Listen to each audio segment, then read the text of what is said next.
Hello dear student, welcome to AEC Plus YouTube channel powered by Advanced Engineering Classes। तो आज के measurement के session का हमारा आखिरी टॉपिक होगा। अभी तक मैंने पूरी कोशिश की है कि जितना भी आपके एग्जाम के लिए इम्पोर्टेंट है, जिस टाइप के भी सवाल बन सकते हैं, उनका एक बेसिक सा ओवरव्यू देने की मैंने कोशिश की है। तो आज उसी क्रम में को मैं पूरा कर दूंगा। मैं आज का जो सेशन है हमारा वो बेस्ड है इंस्ट्रूमेंट ट्रांसफॉर्मर पे। आपके किताब में ये जो इंस्ट्रूमेंट ट्रांसफॉर्मर वाला चैप्टर है, इसके सवालों को क्या किया गया है, मतलब बहुत सारी प्रीवियस ईयर की किताबों में उसको करंट एंड वोल्टेज मेजरमेंट में कवर किया गया है। लेकिन मुझे ऐसा लगता है कि अगर आप इंस्ट्रूमेंट ट्रांसफॉर्मर जैसे इंपॉर्टेंट चीज को इस टॉपिक के अंतर्गत छुपा देते हैं तो ये उसके साथ न्याय नहीं है। तो इसी के लिए मैंने क्या किया है कि इंस्ट्रूमेंट ट्रांसफॉर्मर को एक अलग से ही टॉपिक कंसीडर करते हुए उस पर आपके लिए ये इस वाली सीरीज प्रिपेयर की है। उससे पहले मान लीजिए कि आप अगर हमारे भोपाल सेंटर आके प्रिपरेशन करना चाहते हैं तो ये रहा हमारी टीम का नंबर, जहां पे आप कोर्सेज की डिटेल ले सकते हैं। सिविल, मैकेनिकल, इलेक्ट्रिकल तीनों ब्रांचेस में हिंदी एवं अंग्रेजी दोनों माध्यम से आप एसएससी, जेई, एई एवं उसके समकक्ष परीक्षाओं की तैयारी कर सकते हैं। हमारे आप ऑफलाइन सेंटर पे विजिट कर सकते हैं आप, या इस नंबर पे बात करके आप और डिटेल ले सकते हैं। लेकिन अगर मान लीजिए कि किसी कारणवश आप ऑफलाइन सेंटर नहीं आ सकते तो उसके लिए एईसी प्लस का एक बेहतरीन ऐप है, जिसके कुछ आप सैलिएंट फीचर्स देख सकते हैं। आपको लाइव बैचेस मिलेंगे, रिकॉर्डेड कोर्सेस, साथ में exam oriented test series, revision courses, और साथ में देखने को मिलेंगे फ्री स्टडी मटेरियल। ये रहे हमारे ऐप के बेनिफिट्स, जहां पे आप कोर्सेज को परचेस करके और आप अपनी पढ़ाई को स्टार्ट कर सकते हैं, या आप ऑलरेडी पढ़ रहे हो तो उसको एक कदम और आगे ले जा सकते हैं। ये रहा हमारा iOS का ऐप, QR कोड, और ये रहा हमारा एंड्रॉइड के लिए। आप इसको स्क्रीन पे स्कैन करेंगे और सीधा आप हमारे ऐप को डाउनलोड करके कोर्स का फायदा उठा सकते हैं। चलिए, तो इंस्ट्रूमेंट ट्रांसफॉर्मर की सीरीज का ये रहा पहला सवाल। इसमें हमको देखिए क्या गिवन है। इसमें हमको गिवन है कि the current transformer that is used to measure a 100 ampere current by 5 ampere ammeter। देखिए, ये जो इंस्ट्रूमेंट ट्रांसफॉर्मर का कॉन्सेप्ट है, इसका बेसिकली मेन मोटिव क्या है कि ये जैसे मान लीजिए इस्तेमाल होता है पावर सिस्टम मेजरमेंट में। हम जानते हैं कि पावर सिस्टम, मान लीजिए कि 2000 एम्पियर करंट, 1000 एम्पियर करंट, इस टाइप के करंट की वो बात करता है। तो इतने रेटिंग का इंस्ट्रूमेंट बनाना तो असंभव जैसा है, या उसकी कॉस्टिंग बहुत ज्यादा होगी। तो बेसिकली हम करते क्या हैं, आप अगर इस फ्लो चार्ट को ध्यान से समझेंगे,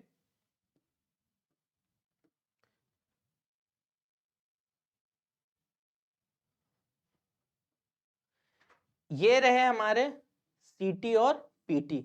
सीटी और पीटी का क्या मतलब हुआ, इंस्ट्रूमेंट ट्रांसफॉर्मर का मतलब यही हुआ कि करंट ट्रांसफॉर्मर और पोटेंशियल ट्रांसफॉर्मर। तो सपोज मान लीजिए कि यहाँ पे हमको अमीटर लगाना है, तो अमीटर तो नॉर्मली कितने रेंज में होते हैं, 5 का होगा, 10 एम्पियर का, ज्यादा से ज्यादा चलिए 20 एम्पियर ले लेंगे आप, मैक्सिमम रेंज में आपको बता रहा हूं ये। और लेकिन यहाँ पे आपके पास जो करंट आ रहा है वो तो किलो एम्पियर की रेंज में आ रहा है। तो ये सीटी पीटी के हेल्प से हम क्या कर सकते हैं, अपने जो लोअर रेंज के इंस्ट्रूमेंट है उनका इस्तेमाल करके चीजों को मेजर कर सकते हैं। तो इसीलिए हमसे ये सवाल क्या दे रखा है कि अगर मान लीजिए कि हमको 200 एम्पियर दे रखा है और उसको हमको कनेक्ट करना है किससे, हमको इसको कनेक्ट करना है 5 एम्पियर वाले अमीटर से। तो उसके लिए अब देखिए 100 से 5 जाना चाह रहा है वो, तो 100 से 5 जाने के केस में कौन सा ट्रांसफॉर्मर लगेगा, step down current transformer, step down current transformer. तो कौन सा ऑप्शन दे रखा है, क्योंकि करंट ट्रांसफॉर्मर तो यहाँ गिवन ही है, तो ये हो जाएगा स्टेप डाउन करंट ट्रांसफॉर्मर। यानी इसका करेक्ट आंसर आ जाएगा बी, बी होगा इसका करेक्ट आंसर। चलिए बढ़ते हैं अगले सवाल की ओर। अगला सवाल देखिए हमको क्या दे रखा है। अगला सवाल हमको गिवन है under operating condition the secondary of a current transformer is always short circuited. ये हमसे ऐसा पूछ रहा है कि किस वाले ट्रांसफॉर्मर, ये क्या दे रखा है, द करंट ट्रांसफॉर्मर, कि करंट ट्रांसफॉर्मर की सेकेंडरी को हमेशा शॉर्ट सर्किट क्यों किया जाता है। ये एक ऐसा सवाल है जो किसी न किसी एग्जाम में हमेशा पूछा गया है। कभी कभी तो आपसे ये भी पूछ लेता है कि कौन सा ऐसा ट्रांसफॉर्मर है जिसकी सेकेंडरी को हमेशा ओपन रखा जाता है, तो कौन सा ट्रांसफॉर्मर है, वो होगा करंट ट्रांसफॉर्मर। एक इस पे उस तरह का क्वेश्चन बन सकता है, दूसरा क्वेश्चन इस पे बन सकता है इस टाइप का। तो इसका क्या रीजन है कि सेकेंडरी को हम क्या करते हैं, हमेशा शॉर्ट सर्किट करते हैं। यानी कि जो भी हमारे ट्रांसफॉर्मर है, ये देखिए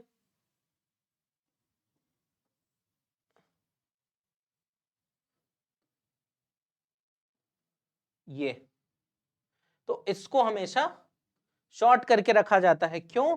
क्योंकि हम चाहते हैं कि जो कोर है हमारा वो सैचुरेट ना हो और हाई वोल्टेज इंडक्शन ना हो। इसको प्रिवेंट करने के लिए ये हम तरीका अपनाते हैं। और ऐसा किस में किया जाता है, सीटी में किया जाता है, यानी कि करंट ट्रांसफार्मर के केस में। इस टाइप के भी सवाल इसमें पूछे जाते हैं, तो आप ध्यान रखिएगा कि 2 सवाल इसमें पूछे जा सकते हैं। अगला सवाल, ये एक अच्छा सवाल मानूंगा मैं, क्या दे रखा है, determine the percentage voltage error of a potential transformer. यानी कि ये हमसे पीटी की बात करना चाह रहा है, potential transformer with a system voltage of 1100। ठीक है, जो हमको सिस्टम वोल्टेज दे रखा है, वोल्टेज कितना दे रखा है, 11000 वोल्टेज, 11000 वोल्ट। टर्न्स रेशियो दे रखा है 104। नंबर ऑफ टर्न्स रेशियो हमको दे रखा है N1/N2, मान सकते हैं कितना, 104। If the measuring secondary voltage is 98 volt. अब देखिए ये सेकेंडरी में एक वोल्टेज मेजर कर रहा है जिसकी वैल्यू 98 दे रखी है। तो यानी कि अगर मैं लिखूं Vm, ये ध्यान रखें मैं सेकेंडरी की बात कर रहा हूं यहां पे, तो जो सेकेंडरी में वोल्टेज है वो कितना दे रखा है, Vm की वैल्यू यहां पे आई है 98। ये मेजर्ड वैल्यू है, इस बात का आप ध्यान रखेंगे।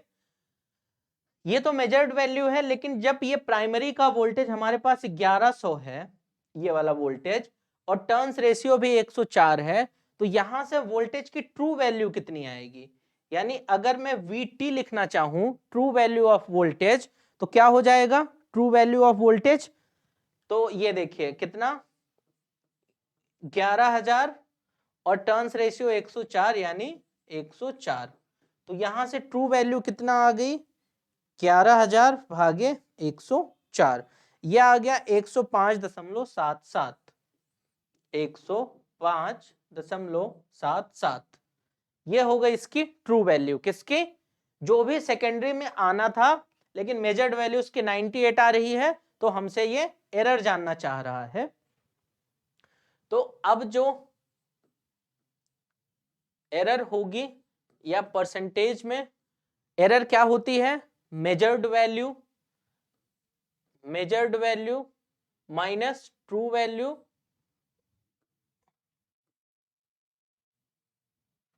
जो एरर होती है measured value minus true value upon true value.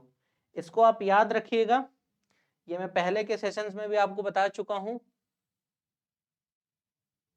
और ये हमसे परसेंटेज में पूछा है, ये भी आप ध्यान रखिएगा। तो अगर परसेंटेज में पूछा है तो इनटू 100, और आंसर यहां से किस में आ जाएगा, परसेंटेज में। अब मेजर्ड वैल्यू देखिए कितनी गिवन है, मेजर्ड वैल्यू गिवन है 98, तो मेजर्ड वैल्यू 98, और ट्रू वैल्यू अभी हमने कैलकुलेट की, कितनी आई है, 105.77, 105.77 डिवाइडेड बाय ट्रू वैल्यू 105.77। तो यहां से एरर कितनी आ जाएगी, और ध्यान रहे इनटू 100% तो करना ही है। तो यहां से ये वैल्यू कितनी आ जाएगी, 98 माइनस 105.77 भागे 105.77। 105.77 इंटू 100, ये आ रहा है -7.34 माइनस, और परसेंटेज में ही आएगी वैल्यू। ऑप्शन देखते हैं अपने क्या क्या गिवन है। ऑप्शन हमारे गिवन है, ये रहा ऑप्शन। अब इस ऑप्शन में अगर माइनस साइन दिया होता तो मैं इसे और बेहतर मानता, पर चूंकि माइनस अगर दे रखा होता तो इसका आंसर आप माइनस वाला ही लगाते। लेकिन अगर ऐसा नहीं है कि माइनस नहीं गिवन है तो आप इसको गलत क्वेश्चन मान लेंगे बाय डिफॉल्ट। चूंकि वो एरर कह रहा है इसलिए एरर में प्लस और माइनस दोनों कंसीडर होती हैं। हाँ, अगर ये एनएटी टाइप क्वेश्चन होता तब तो आपको माइनस लगाना ही पड़ता। तो यहाँ पे इसका करेक्ट आंसर क्या हो जाएगा, 7.35। ये बात समझ पा रहे हैं आप लोग? ये वाला फॉर्मूला आपको हमेशा ही याद रखना है, हमेशा ही काम आने वाला है ये, measured value minus true value upon true value. चलिए अगला सवाल किस पे है, एन आइसोलेशन ट्रांसफॉर्मर। आइसोलेशन मतलब क्या होता है, आइसोलेट हो जाना, मतलब जैसे ये टर्म अभी हमने कोविड के टाइम पे सुना था कि एकदम से अलग हो जाना। जैसे मान लीजिए कि ये आप है और ये एक ये है ए और ये बी, तो इनको हमने आइसोलेट कर दिया, यानी इनके बीच में डिस्टेंस ला दी। तो ऐसे ही हमारे पास इलेक्ट्रिकल इंजीनियरिंग में जब भी आइसोलेशन की बात होती है तो वो बात होती है हमेशा इलेक्ट्रिकल कनेक्टिविटी की। कि अगर मान लीजिए आपके दो वायर ए यहां पे आके कनेक्ट हो रहे हैं, ए बी सी, ये बी क्या है, दो वायर आके कनेक्ट हो रहे हैं, तो इसको बोलेंगे कि आइसोलेट नहीं है। तो इसीलिए हम इस्तेमाल करते हैं ट्रांसफॉर्मर का, आइसोलेशन ट्रांसफॉर्मर। तो मान लीजिए कि जब ये रहा हमारे ट्रांसफॉर्मर की प्राइमरी और ये रही ट्रांसफॉर्मर की सेकेंडरी, तो आइसोलेशन का मतलब ये होता है कि यहां से सपोज मान लीजिए हमने 200 वोल्ट लगा दिया, तो आउटपुट में भी हमको 200 वोल्ट मिले, लेकिन यहां बीच में कोई भी इलेक्ट्रिकल कनेक्शन ना हो। तो इसके लिए रेशियो हमारा क्या होना चाहिए, 1:1, क्योंकि अगर रेशियो कुछ और हुआ तो वोल्टेज बढ़ के मिलेगा। इस टाइप का अरेंजमेंट कहाँ इस्तेमाल होता है, रेक्टिफायर में देखने को मिलता है। आइसोलेशन ट्रांसफॉर्मर का इस्तेमाल रेक्टिफायर में देखने को मिलता है। जहां आपको इंसुलेशन की कॉस्ट बचानी है वहां हम आइसोलेशन का इस्तेमाल करते हैं। तो इसका करेक्ट आंसर क्या हो जाएगा, बी, 1:1। अब ये बात तो सबको पता ही है कि हमारा मेंस का, एसएससी जेईई मेंस का जो डिस्क्रिप्टिव वाला एग्जाम है वो कभी भी हो सकता है। तो उसी तैयारी को इनहेंस करने के लिए एईसी की टीम लेके आई है आपके लिए अभ्यास बैच, जिस बैच का मेन मोटिव ही है कि आपको वो आंसर राइटिंग आपकी इंप्रूव करवाने वाला है। तो उसके लिए सिविल, इलेक्ट्रिकल, मैकेनिकल तीनों ब्रांचेस में हमारे पास कोर्सेस अवेलेबल हैं, आप उनका लाभ उठा सकते हैं। स्टार्ट हुए एक जमाना हो गया, 5 दिसंबर से ही कोर्स हमारा स्टार्टेड है। अगर आप इसको परचेस करते हैं तो आपको देखने मिलेगी फ्री टेस्ट सीरीज, साथ में 10 मॉक टेस्ट, और ये रहे उसके कुछ सैलिएंट फीचर्स।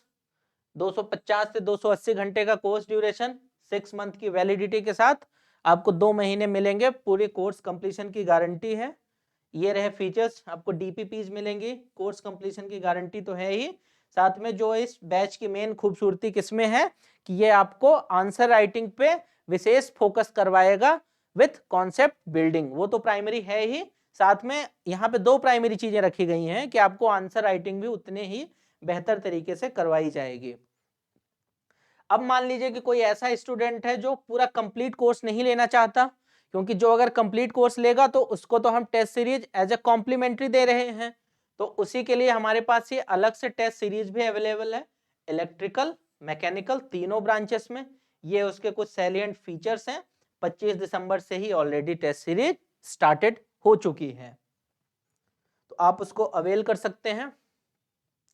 चलिए हाँ, एक इसका और रीजन है, जैसे मैंने आपसे स्टार्टिंग में बात की कि मैंने इस वाले टॉपिक को अलग से क्यों रखा, क्योंकि ये जो सीटी एंड पीटी का कॉन्सेप्ट है ये ऐसा नहीं है कि केवल मेजरमेंट बस में आता है, ये पावर सिस्टम में भी आता है। तो जैसे आप ये सवाल देखेंगे कि the energy to supply power to the relay, अब अगर आपने कभी रिले देखे होंगे तो ऐसे बहुत छोटे छोटे डिवाइसेस होते हैं जिनको बहुत ही कम करंट चाहिए होती है ऑपरेट करने के लिए, जिसको हम नाम देते हैं पिकअप करंट का। तो उसके लिए हमें क्या होता है कि अब पावर सिस्टम है तो करंट तो हमारे किलो एम्पियर की रेंज में है, तो उस किलो एम्पियर की रेंज को हम एम्पियर्स में लाते हैं। मान लीजिए 5 एम्पियर, 10 एम्पियर, इस टाइप की रेंज में। तो उसके लिए सीटी एवं पीटी का इस्तेमाल किया जाता है, यानी कि करंट ट्रांसफार्मर और वोल्टेज ट्रांसफार्मर का इस्तेमाल किया जाता है। तो रिले के लिए क्या होगा, सीटी एंड पीटी का इस्तेमाल होगा। फिर चाहे आपको वो करंट रिले हो, चाहे आपका वो वोल्टेज रिले हो। तो इसलिए इसको ध्यान में रखिएगा इस सवाल के आंसर को। ट्रांसमिशन लाइन से तो क्या ही रिले को सप्लाई देंगे, पता चला 2 किलो एम्पियर का करंट, रिले हमारा उड़ गया। अल्टरनेटर रिले को कैसे सप्लाई देगा, ट्रांसफार्मर भी कैसे ही देगा, हाई वोल्टेज डिवाइसेस हैं ये सब। अगला सवाल, the standard secondary current of CT used in a power system, कि हमसे पूछ रखा है कि जो सीटी इस्तेमाल होती है पावर सिस्टम में उसका करंट कितना होता है, सेकेंडरी का करंट। क्योंकि प्राइमरी तो वो ट्रांसमिशन लाइन से कनेक्टेड होगी और सेकेंडरी में हमको जो भी करंट लोअर होगा उसकी वैल्यू देगी। तो ऑप्शन देखें 1 एम्पियर। अब ये देखें इसमें ज्यादा दिमाग लगाने की जरूरत नहीं है, डेटा बेस्ड क्वेश्चन है। तो जो सेकेंडरी की रेटिंग है वो होती है 5 एम्पियर, यानी सेकेंडरी करंट की वैल्यू निकल के आती है 5 एम्पियर। अगला सवाल क्या गिवन है, 200/5, ठीक है। एक हमको यहां पर सीटी दे रखा है जिसका रेशियो कितना है, 5:200 is used among with an ammeter, ठीक है। एक सीटी को हमने अमीटर से लगाया है, यानी कि ये अमीटर है हमारा और यहाँ इसको हम सीटी के थ्रू एक इनपुट दे रहे हैं, ठीक है।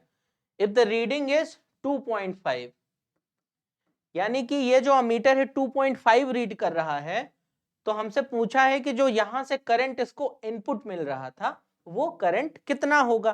तो ऑब्वियस सी चीज है, यहाँ पे करंट की वैल्यू कम है, जो ट्रांसमिशन लाइन साइड करंट होगा उसकी वैल्यू कहीं ना कहीं ज्यादा ही रही होगी। तो यानी कि अगर मैं इनपुट साइड या लाइन का करंट निकालूं तो वो कितना हो जाएगा, 2.5 इंटू रेशियो कितना दे रखा है, 5 माफ कीजिएगा ये हो जाएगा 200/5। तो इसकी वैल्यू कितनी हो जाएगी, ये हो जाएगा 200/5। तो अब देखिए ये कितना हो जाएगा, 5 4 जा, तो आई लाइन यहां से कितना हो गया 2.5 इंटू 40, तो 40 दूना 80 और फिर 40 का आधा 100, यानी कि 100 एम्पियर हो गई हमारे करंट की वैल्यू। करंट आ चुका है हमारा 100 एम्पियर। देखिए अब अगर मान लीजिए आपको ये डायरेक्टली 100 एम्पियर किसी इंस्ट्रूमेंट से मेजर करना होता तो ये कितना मुश्किल काम होता, 100 एम्पियर का इंस्ट्रूमेंट बनाना, फिर उसके लिए इंसुलेशन प्रोवाइड कराना, ये काफी एक मुश्किल टास्क है। और ये काफी कैसा हो सकता है, जानलेवा भी हो सकता है कि आप 100 एम्पियर की इंस्ट्रूमेंट के साथ लैब में काम कर रहे हैं। तो देखिए इधर 100 एम्पियर था और मेजर करने के लिए इसने सीटी लगा के उसको 2.5 एम्पियर क्या किया, मेजर कर दिया और अपना काम इसने आसान कर दिया। तो बस इसीलिए सीटी और पीटी हमारे पावर सिस्टम और मेजरमेंट में इस्तेमाल किए जाते हैं। तो चलिए ये हमारे मेजरमेंट का आखिरी सेशन था, आगे प्लान करेंगे एक और नए सब्जेक्ट के साथ। तब तक अगर मान लीजिए आपको कोई डाउट हो तो ये रहा हमारा टेलीग्राम चैनल, आप वहां पे अपने डाउट डिस्कस कर सकते हैं, AEC+ YT डिस्कशन चैनल। और आपका इस सेशन में बने रहने के लिए धन्यवाद। अगले और सेशन में बात होगी किसी नए सब्जेक्ट पे, इसी तरीके से आपको उस सब्जेक्ट के भी कुछ क्वेश्चंस आपको कराए जाएंगे। तब तक के लिए आपका धन्यवाद। ऐसे ही और कंटेंट के लिए आप हमारे चैनल को लाइक कर सकते हैं, शेयर करिए, सब्सक्राइब करिए एवं बेल आइकन को प्रेस कर दीजिए। धन्यवाद।